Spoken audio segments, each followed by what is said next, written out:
பணமே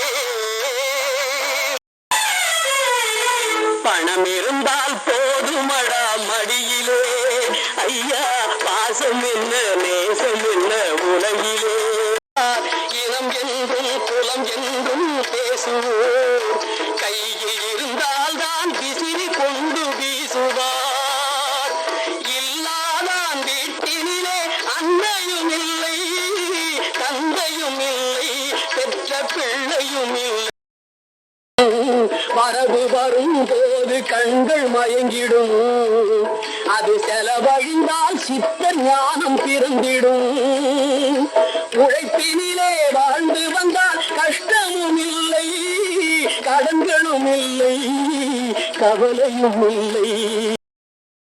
நன்றி. யூபு care Velmurugan. Subscribe பண்ண வேண்டுகிறேன்.